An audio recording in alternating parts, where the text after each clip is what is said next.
찬송가 451장.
잠언 13장 1절에서 25절까지의 말씀.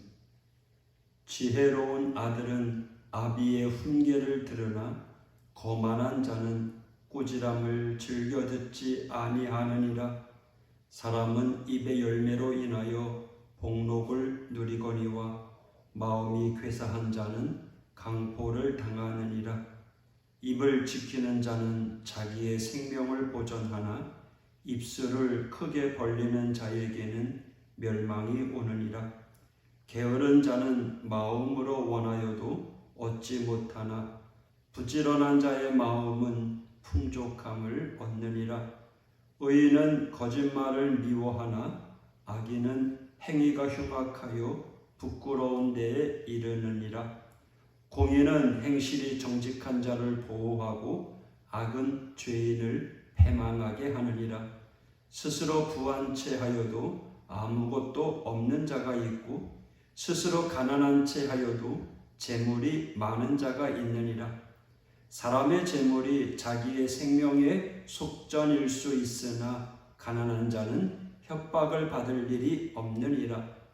의인의 빛은 환하게 빛나고 악인의 등불은 꺼지느니라. 교만에서는 다툼만 일어날 뿐이라 권면을 듣는 자는 지혜가 있느니라. 망령되이 얻은 재물은 줄어가고 손으로 모은 것은 늘어가느니라. 소망이 더디 이루어지면 그것이 마음을 상하게 하거니와 소원이 이루어지는 것은 곧 생명나무니라. 말씀을 멸시하는 것은 자기에게 패망을 이루고 계명을 두려워하는 자는 상을 받느니라. 지혜 있는 자의 교훈은 생명의 셈이니 사망의 그물에서 벗어나게 하느니라. 선한 지혜는 은혜를 베푸나 사악한 자의 길은 험하니라. 무릇 슬기로운 자는 지식으로 행하거니와 미련한 자는 자기의 미련한 것을 나타내느니라.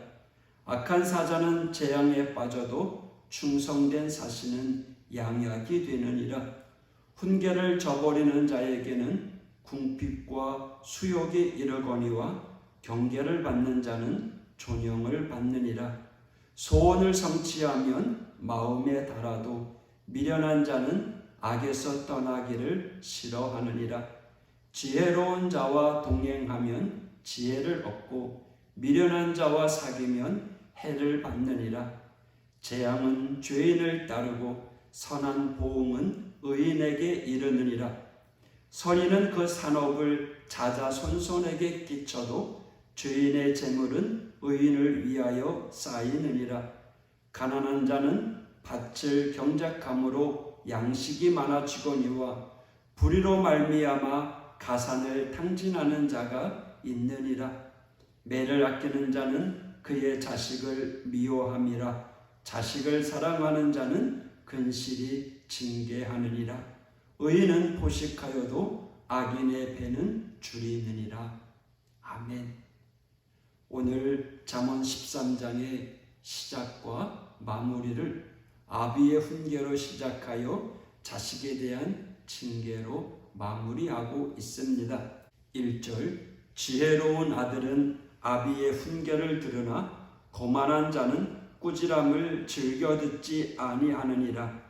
24절, 매를 아끼는 자는 그의 자식을 미워함이라.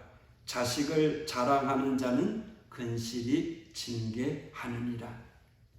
아비가 제대로 훈계를 하지 않았거나 자식이 그 훈계를 듣지 않으므로 망한 대표적인 인물이 엘리 제사장의 아들들과 히스기야의 아들 므낫세입니다. 므낫세는 히스기야가 헐어버린 산당을 다시 세우고 바알의 제단을 세우고 아세라 묵상을 만들었습니다. 심지어 자기의 아들을 불태우는 인신제사를 드렸으며 각종 사수를 행하여 야훼 하나님의 진노를 일으켰습니다. 결국 뒤를 이은 아들 아몬은 아버지의 뒤를 따라 행하다가 재위 2년 만에 암살을 당하고 맙니다. 도대체 히스기야라고 하는 아버지한테서 므낫세라고 하는 영적 괴물이 나온 이유가 무엇일까요? 히스기야가 병들어 죽게 되었을 때 그의 간절한 기도로 하나님은 그의 생명을 15년 더 살게 해주셨습니다. 바로 이 시기에 낳은 늦둥이가 바로 므낫세입니다. 그가 12살에 즉위했으니 히스기야가 제 명대로 살았다면 태어나지 않았을 아들입니다. 뒤늦게 나온 아들이니 얼마나 애지중지했겠습니까? 결국 사랑의 매로 아들을 다스리지 못하고 올바른 신앙으로 키우지 못한 채 눈을 감았던 것입니다. 24절, 매를 아끼는 자는 그의 자식을 미워함이라. 자식을 사랑하는 자는 근실히 징계하느니라. 경제적인 부흥의 시기에 자녀를 훈계가 아닌 돈으로 양육한 세대가 만들어낸 지금의 젊은 세대를 보면서 그 책임을 누구에게 돌려야 하겠습니까? 아비가 훈계를 했음에도 듣지 않았다면 자식의 잘못이지만 제대로 훈계하지 않았다면 1차적인 책임은 아비, 부모에게 있는 것입니다. 지금 이 세대가 바로 그렇습니다. 자식을 미워한 대가를 톡톡히 받게 된다는 겁니다. 말씀의 근실이는 아침 일찍을 뜻합니다. 그러므로 자녀들의 죄악이 굳어지기 전에 어릴 때부터 올바른 신앙 교육을 해야 하는 것입니다. 7절, 스스로 부한 채 하여도 아무것도 없는 자가 있고 스스로 가난한 채 하여도 재물이 많은 자가 있느니라. 실제로 가난하면서 부자인 채 허세를 부리는 자가 있고 반대로 부자이면서 돈이 없는 채 하며 하나님을 위해 쓰지 않고 창고에 쌓아두기만 하는 자가 있습니다. 8절, 사람의 재물이 자기 생명의 속전일 수 있으나 가난한 자는 협박을 받을 일이 없느니라. 재산 때문에 죽고 죽이고 물고 뜯는 일은 비일비재하지만 돈이 없으면 스스로 목숨을 끊을지언정 생명을 위협받을 일이 없습니다. 물론 가난이 유익이라는 말은 아닙니다. 재물은 생활에 필수적인 것이지만 재물의 종이 되어 사는 존재가 되어서는 안 된다는 것입니다. 11절 망령되이 얻은 재물은 줄어가고 22절 죄인의 재물은 의인을 위하여 쌓이느니라. 어떤 부자가 하는 말에 돈에도 인격이 있다고 합니다. 돈이 인격체는 아니지만 그 사람의 인격에 따라 흘러간다는 것입니다. 즉 성실한 자에게는 돈이 모이고 풍성해지지만 악한 자에게 모이는 돈은 부정한 돈으로 결국 주인을 떠나 다시 성실한 사람에게 흘러가는 것입니다. 안타깝게도 그리스도인이라고 하면서 디모데 6장 10절처럼 돈을 사랑함이 일만하게 뿌리라는 말씀을 귓등으로 듣는 자들이 많이 있습니다. 사랑하는 성도 여러분, 분명히 기억해야 할 것은 하나님의 말씀을 허투루 대하면 하나님도 우리를 허투루 대하십니다. 12절 소망이 더디 이루어지면 그것이 마음을 상하게 하거니와 소원이 이루어지는 것은 곧 생명나무니라. 소망이 속히 이루어지는 경우는 거의 없습니다. 만일 그렇게 된다면 하나님이 주시는 것이 아니라 마귀가 주는 것일 가능성이 있습니다. 하나님께 구하는 기도의 응답이 더딘 이유는요, 오히려 인내를 통해서 하나님이 이루시려는 소중한 것이 있기 때문입니다. 20절 지혜로운 자와 동행하면 지혜를 얻고 미련한 자와 사귀면 해를 받느니라. 교회에 다니면서 믿음의 형제 자매와 교제하기보다 세상의 미련한 자들과 교제하는 것을 더 좋아하는 사람들이 있습니다. 교회는 겉다리고 세상이 주 무대인 사람입니다.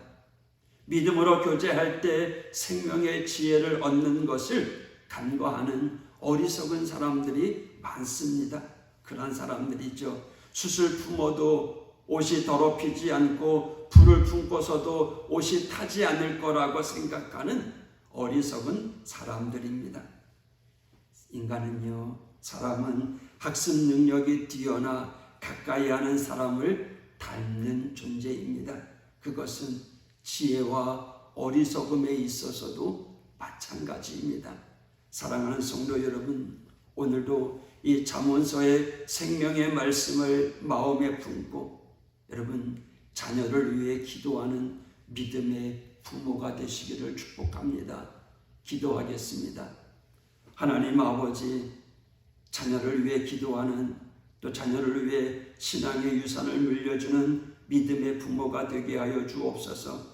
그러기 위해서 부모된 우리들이 먼저 지혜로운 하나님의 생명의 말씀을 붙잡고 그 말씀 의지에 살아가는 올바른 신앙의 모습으로 보여지게 하여 주옵소서. 오늘도 하나님 동행하여 주시옵소서. 예수님 이름으로 기도했습니다. 아멘.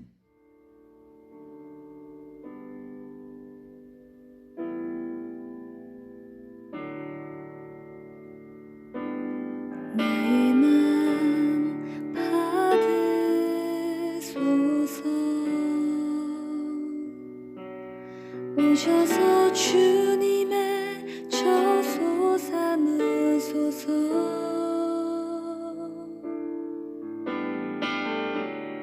나의 전부이신 주여 내 맘을 받아주소서. 오 나의 맘을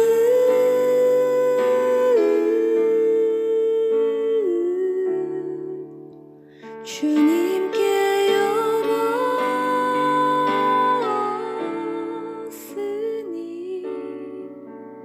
주여 내게 오셔서 내 맘에 거하여 주옵소서.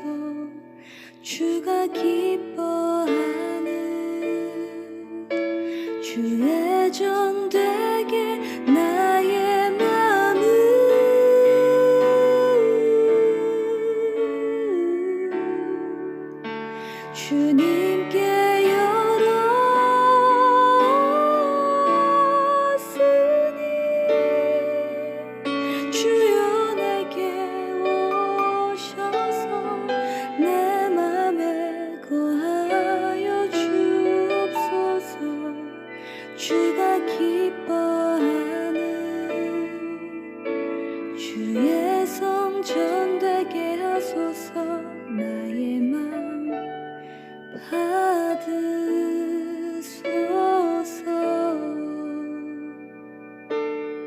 오셔서 주님의 저소 삼으소서.